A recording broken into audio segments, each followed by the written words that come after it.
ఇండియాలో forex illegal కదా, మరి ట్రేడర్స్ అందరూ ఎలా ట్రేడ్ చేస్తారు? వాళ్ళని పోలీసులు పట్టుకోరా? లేదా మనకు తెలియని సీక్రెట్స్ ఏమైనా ఉన్నాయా? నమస్తే ట్రేడర్స్, ఫోరెక్స్ బిగినర్ సిరీస్ లో ఇది ఎపిసోడ్ 4. ఈ వీడియోలో ఫోరెక్స్ ఇండియాలో లీగలా లేదా ఇల్లీగల్ అని మాట్లాడుకుందాం. దాంతోపాటు ఇండియన్ ట్రేడర్స్ ఫోరెక్స్ ఎలా ట్రేడ్ చేస్తారో కూడా మాట్లాడుకుందాం. ఇంక వీడియోలోకి వెళ్ళిపోదాం. వీడియోలోకి వెళ్ళక ముందే మీరు ఈ విషయం తెలుసుకోవాలి. ఫోరెక్స్ ఇండియాలో కంప్లీట్ గా ఇల్లీగల్ కాదు. ఐఎన్ఆర్ ఉన్న పేస్ లీగల్. వీటిలో నువ్వు కంప్లీట్ లీగల్ గా ట్రేడ్ చేయొచ్చు. Like USD INR, euro INR, GBP INR. ఈ పేజ్ ని ఆథరైజ్ ఎక్స్చేంజ్ లో ట్రేడ్ చేయడం లీగల్.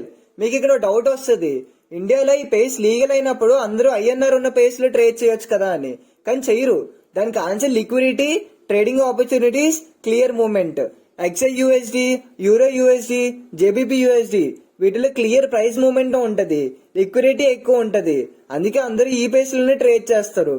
కానీ ఈ పేజ్ లో ట్రేడ్ చేయడం ఇండియాలో ఇల్లీగల్. కానీ మనం అందరం లీగల్ గా ట్రేడ్ చేయొచ్చు.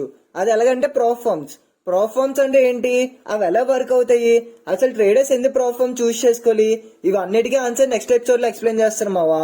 అసలు మిస్ అవ్వద్దు. వీడియో నచ్చితే లైక్ చేసి సబ్స్క్రైబ్ చేయండి మావా. నెక్స్ట్ ఎపిసోడ్ బేగా తీసుకురావడానికి ట్రై చేస్తా.